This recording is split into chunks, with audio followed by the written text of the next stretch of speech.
My name's Punchline, and I'm just a clown to wreck this town. Woo! Yeah. We want Violantes.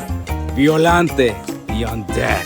Violante is beautiful. Just wanted to say that I've been loving these Hero Tomorrow comic books, the whole line, all of them. I think they're the greatest thing to happen to comic books since Alan Moore. By far, this is definitely my favorite comic that I've collected of all time. Finally got my freaking Violante. You definitely have the coolest indie universe that's ever been created. So it has that puff, and then they have flower petals on top. She absolutely freaking nailed it.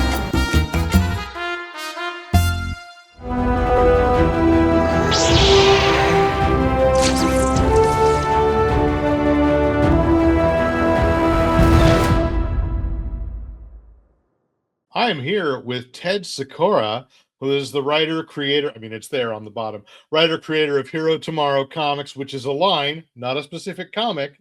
And hey, you've got a Kickstarter going right now, so tell us about it. Oh, hey, yeah, thanks for having me on. It is Punchline and the Vaudevillains versus Violante. And this is, it's issue 1 of 2. It was originally supposed to be Punchline number 4. And without getting too complicated here, Diamond Distribution went under and we were without distribution. We could have just put it out, but I didn't want to do that because we had a relationship with stores and fans throughout the country. So it took a good while for us to get that figured out. We are distributing through Asylum Press. And so this is our first new issue in 2 years. I totally lost track of that and realized, to full disclosure, Ted sent me the PDF of it this morning. I freaking loved it, as I have enjoyed everything out of Hero Tomorrow. But I was like, I'm so glad you put pages in to remind people what had happened.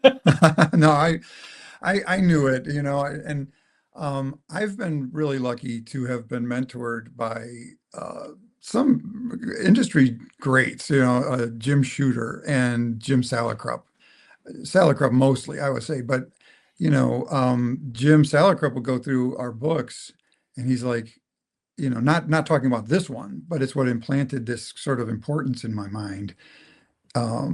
He'd be reading, say, maybe the previous issue, and he's like, I don't think people are going to remember this very specific thing. And he would just hammer me on that. And there was the old adage, when we were growing up, Marvel felt every comic should succeed as someone's first comic.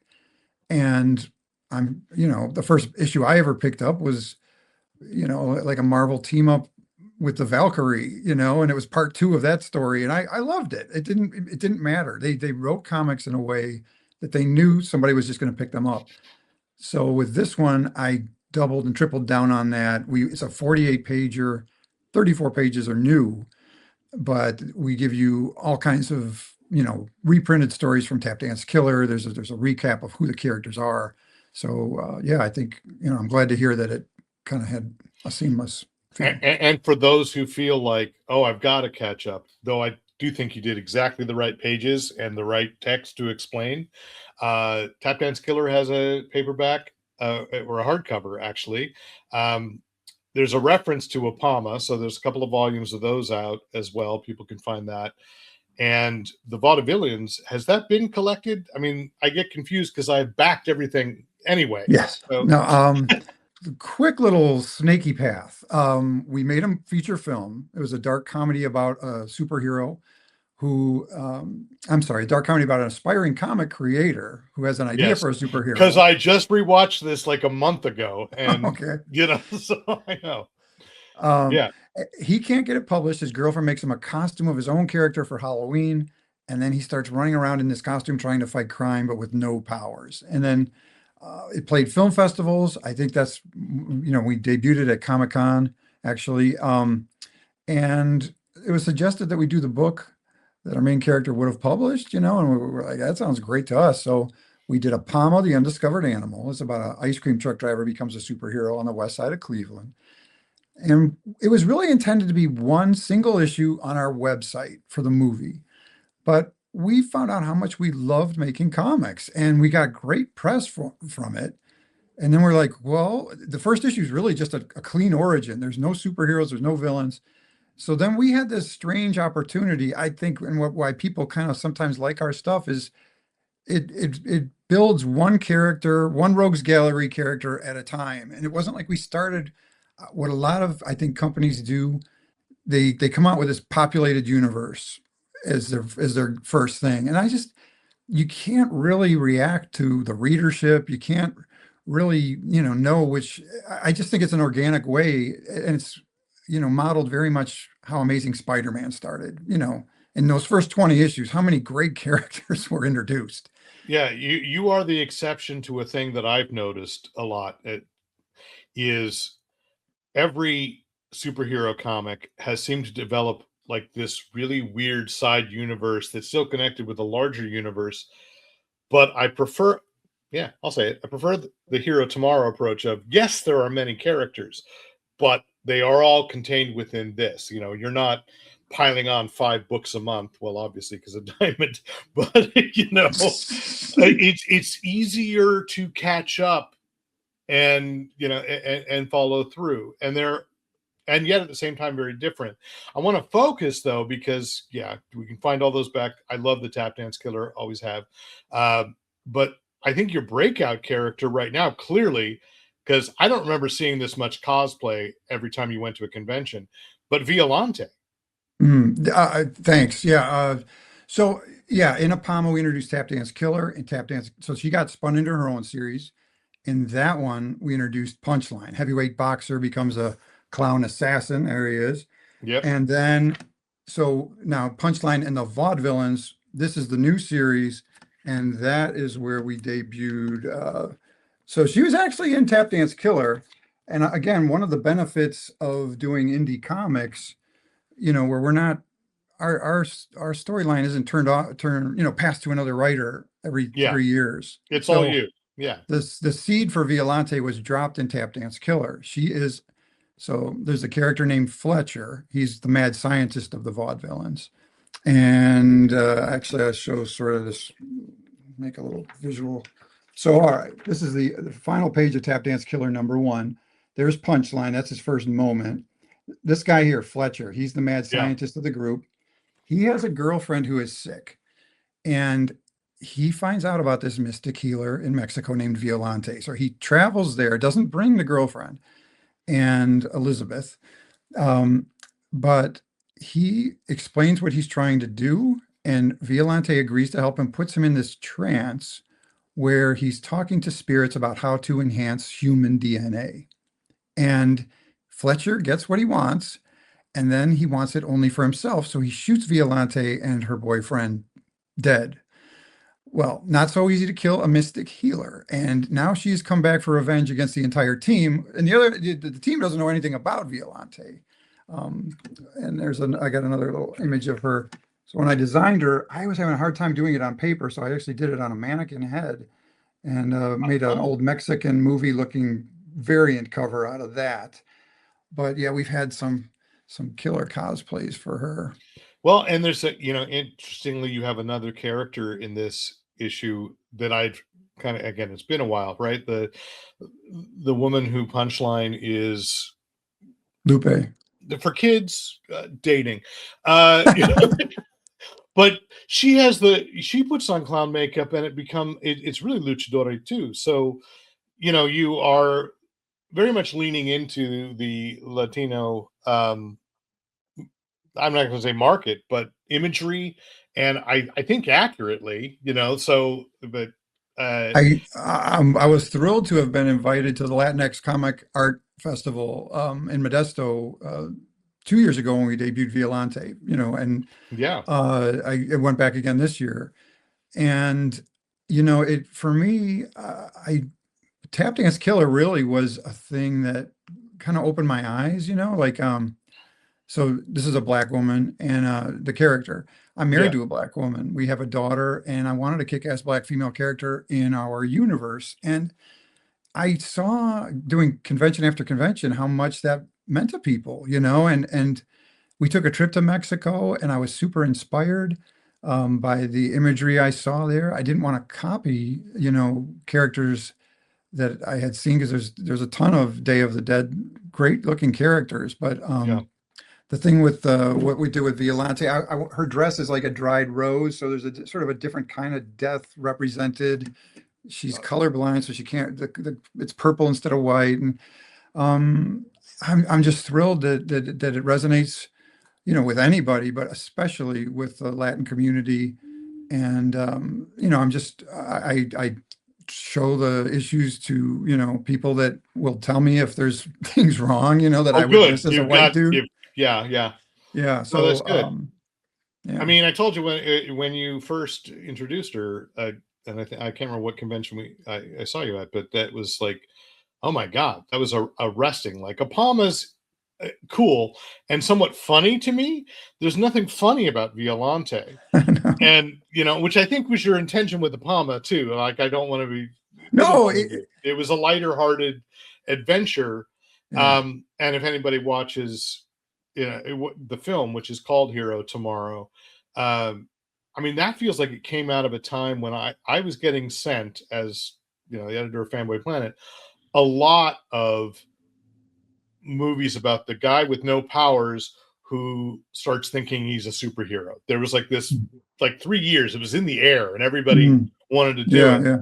And I think you have one of the strongest, which hits, as I mentioned, I messaged you, I rewatched it, and it hits very differently now. There's something, I think, sadder about the character than it was like 20 years ago, or however long it was ago that you made it. Oh, interesting take. Yeah, I'm so close to it. I don't have a good perspective, I think, on that. The funny thing about Apama, really, we did intend it to be sort of like this. I mean, he drives an ice cream truck for a living.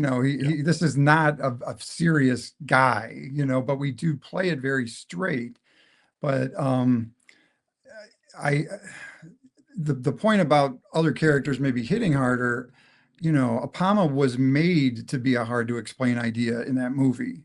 And then the joke I played on myself is I turned it into a comic, and now I have to explain this hard to explain idea, a superhero based on an animal that doesn't actually exist, to all these people, thousands of people.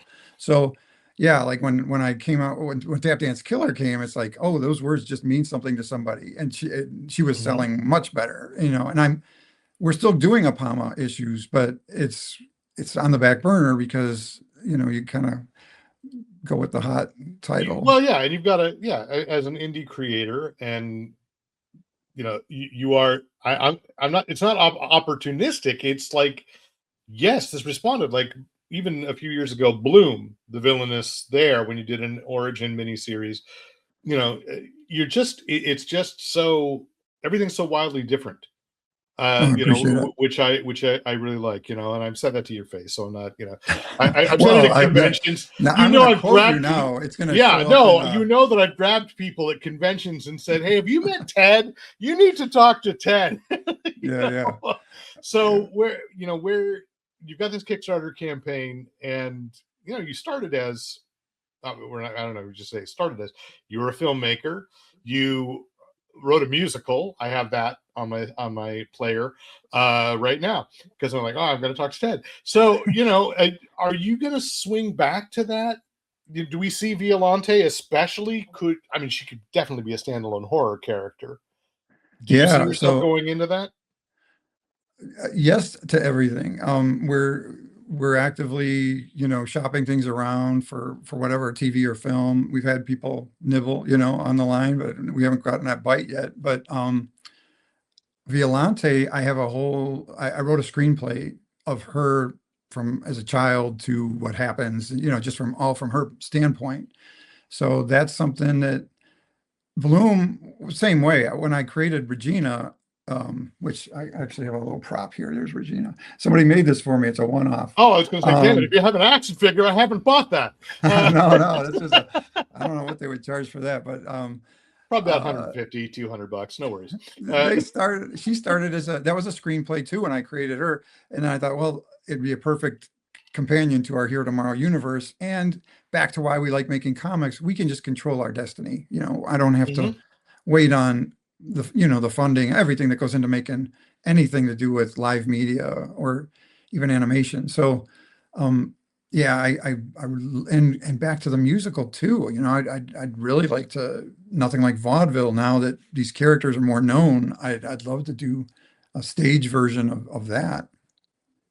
Yeah, I mean, so, the last thing I want to ask you about is the Kickstarter model, because you were getting distribution in stores, and I think you still kickstarted the last few things that I bought. So I see a lot of companies now. I can't remember which publisher kind of shocked me that they were first the Kickstarter campaign. So how is that working out for you? It started with COVID. We were about to release Bloom. Actually, it was in the catalog when the stores got shut down.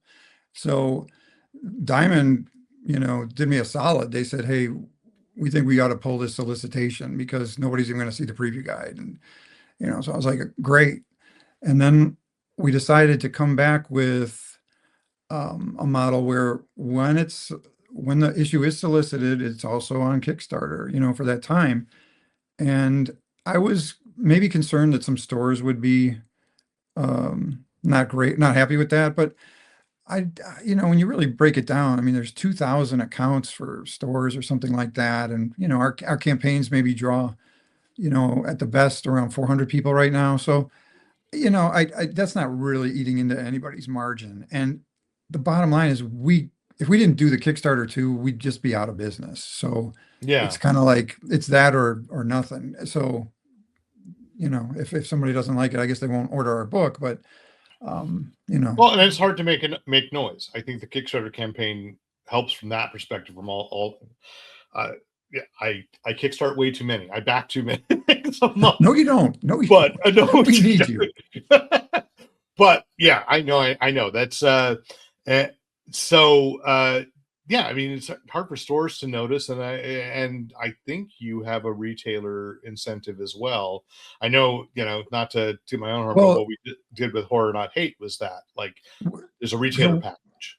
we're actually we're in the Lunar catalog right now through Asylum Press. So even better than a retailer package is just go order it like you would any comic, and Yeah, order as many as you want, so I think that's sort of our approach for that. It's like we try to give everybody what they want. yeah, and so far you do, or better yet, you give us what we need. I didn't know that I wanted Right. Violante until she showed up. These are the characters you need that you didn't know existed. So there you go. The Kickstarter Fanboy campaign. Planet. That's a quote. Yes, you may take it. Make my own quote and attribute it to you. Yes. Okay. Well, it's technically it'll appear on Fanboy Planet. So there we go. The Kickstarter campaign is just launched, and so please, back it, because I haven't even given the right props to Yvel Guichet. Your artist is so, like, way back when Apama first started. What I felt about your comics was, I think you did quote me on this, is it was like how I remembered reading Marvel as a kid. Mm. They're kind of like, and I've gone back and read some stuff from the 70s and gone, wow, stuff was insane.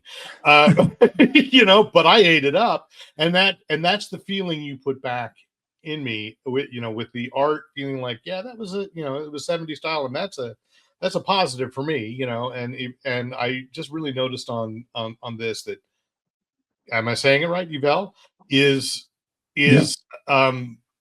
That's just a terrific pages. Oh. So I'll share that with him, and yeah, I love and you can working say, with and Yvel. Fanboy Planet. Tell them that, just like so I'm always looking for an angle, Derek. Yeah, I know, and I'm always happy to give you one. So there we go. It's solid. Back this, and Ted, thanks for taking the time. I'm so excited. I mean, I've read it. I'm still like, I gotta have the solid issue in my hands, and Appreciate that. for everyone else. And by the way, t-shirts are available too. So Softest in the drawer, right? Softest. I believe it. I believe it. I still haven't worn mine. I have it. It's like, I know, but anyway, I look forward to this campaign and to what is next. So thank you. Yeah, man. And we'll see you at San Diego, right? Yes.